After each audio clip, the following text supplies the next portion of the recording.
বন্ধুরা, আজ আপনাদের সাথে কথা বলবো মোটরসাইকেলের ডিলারশিপ বিজনেস নিয়ে। অনেকেই কিন্তু টিভিএস, বাজাজ, রানার সহ ইয়ামাহা বিভিন্ন মোটরসাইকেলের ডিলারশিপ নিয়ে ব্যবসা করে কিন্তু লাখ লাখ টাকা আয় করছে। তো আপনি চাইলেও কিন্তু এরকম একটা মোটরসাইকেলের শোরুম করে আপনার ভাগ্যের পরিবর্তন করতে পারেন। এইরকম মোটরসাইকেলের শোরুম করলে আর কখনো পিছনে ফিরে তাকাতে হবে না। দিনের পর দিন অবশ্যই আপনার সামনের দিকেই অগ্রসর হবে।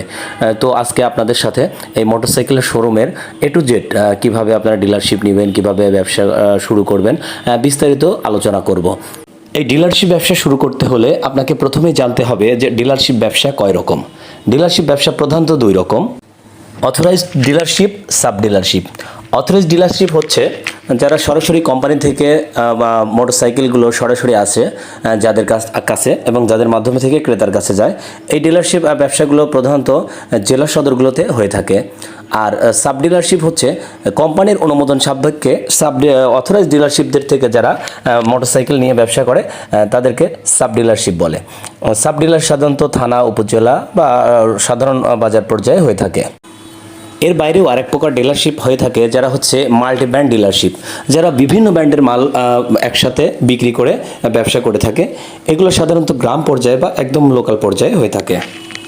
এখন আপনাকে সিদ্ধান্ত নিতে হবে যে আপনি অথরাইজ ডিলারশিপ নেবেন নাকি সাব ডিলারশিপ নিয়ে ব্যবসা করবেন। কারণ অথরাইজ ডিলারশিপ নিতে হলে মূলধনের পরিমাণটা একটু বেশি লাগবে, আর সাব ডিলারশিপ হলে হয়তো মূলধনের পরিমাণটা একটু কম হলেও চলবে। কারণ একজন অথরাইজ ডিলারশিপের আন্ডারে কমপক্ষে 10 জন সাব ডিলারশিপ ব্যবসা পরিচালনা করে। এবার আপনাদের জানাবো ডিলারশিপ হতে গেলে কি কি প্রয়োজন।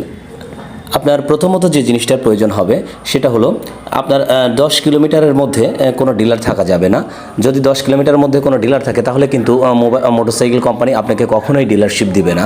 তো আপনার আশপাশে 10 কিলোমিটারের মধ্যে অবশ্যই কোনো ডিলারশিপ থাকা যাবে না। দ্বিতীয় যে জিনিসটা লাগবে, শোরুম হতে হবে চওড়া রাস্তার পাশে। আপনার মোটরসাইকেলের শোরুমের জন্য বড় রাস্তার পাশে আপনার দোকান থাকতে হবে। তৃতীয়ত লাগবে শোরুমের জন্য জায়গা থাকতে হবে কমপক্ষে 1000 থেকে 1500 বর্গ ফুট। এরপরে আপনার প্রয়োজন হবে সার্ভিসিংয়ের জন্য আলাদা আরও 500 বর্গ ফুট জায়গা লাগবে। কারণ মোটরসাইকেল যে শোরুম করবেন এই মোটরসাইকেলগুলো ইনস্টল বা বিভিন্ন সার্ভিসিংয়ের জন্য কিন্তু আপনার সার্ভিসিংয়ের জন্য আলাদা জায়গা লাগবে। এরপরে আপনার যে জিনিসটা প্রয়োজন হবে সেটা হলো ব্যবসার প্রয়োজনে রেজিস্ট্রেশন করতে হবে। ব্যবসার জন্য আপনার প্রয়োজনে যে রেজিস্ট্রেশনগুলো করতে হবে, যেমন ইউনিয়ন বা পৌরসভার আন্ডারে থাকলে সেখান থেকে ব্যবসার জন্য ট্রেড লাইসেন্স এবং শিল্প বাণিজ্য মন্ত্রণালয়ের মাধ্যমে ব্যবসার অনুমোদন ইত্যাদি কাগজপত্র সংগ্রহ করতে হবে। এরপরে আপনার প্রয়োজন হবে শোরুমের ডেকোরেশন করতে হবে। শোরুমের জন্য প্রয়োজনীয় ডেকোরেশন আপনার সুন্দর বর্ধন গ্লাস সামনে এরকম কিছু চেয়ার টেবিল এভাবে করার প্রয়োজন হবে। এরপরে আপনার প্রয়োজন হবে ইনভেস্টমেন্ট করতে হবে। ইনভেস্টমেন্ট কোম্পানি আপনাকে ডিলার দেওয়ার জন্য কমপক্ষে 3 থেকে 4 লক্ষ টাকা সিকিউরিটি হিসাবে আপনার জমা রাখতে হবে। এর বাইরে আপনার স্টক হিসাবে কমপক্ষে 20 বা 30টা মোটরসাইকেল স্টক রাখতে হবে। তার জন্য আপনার কমপক্ষে 40 থেকে 50 লক্ষ টাকার কিন্তু প্রয়োজন হবে। এবার আপনাদের জানাবো কিভাবে আপনি ডিলারশিপ নেবেন। ডিলারশিপ নেওয়ার জন্য প্রথমে কোম্পানির ওয়েবসাইটে ডিলারশিপ ফর্ম আছে, সেখানে গিয়ে আপনাকে আবেদন করতে হবে। অথবা প্রত্যেকটা মোটরসাইকেল কোম্পানির কিন্তু কর্পোরেট অফিস থাকে, আপনি সেই কর্পোরেট অফিসে যোগাযোগ করেও কিন্তু ডিলারশিপ নেওয়ার জন্য আবেদন করতে পারবেন। এরপরে আপনার প্রয়োজন হবে কোম্পানির অনুমোদন পেলে কন্ট্যাক্ট ফর্ম পূরণ করতে হবে। কোম্পানি যখন আপনাকে অনলাইনে আবেদনের পর যাচাই বাছাই করে দেখবে যে হ্যাঁ আপনাকে মোটরসাইকেল শোরুমে দেওয়া যায়, সব কিছু ঠিক আছে, তখন কিন্তু আপনাকে তাদের সাথে একটা চুক্তিপত্র সই করে নিতে হবে। সেই চুক্তিপত্রে সব কিছু শর্ত থাকবে আপনার এবং তার ব্যবসায়িক কিছু শর্ত। এরপরে আপনার যে কাজটা হবে সেটা হলো কর্পোরেট অফিসের ফর্ম পূরণ, ডকুমেন্টস ও টাকা জমা। কর্পোরেট অফিসে আপনার বিভিন্ন ডকুমেন্টস পূরণ সাপেক্ষে আপনার কিন্তু টাকা জমা দিতে হবে।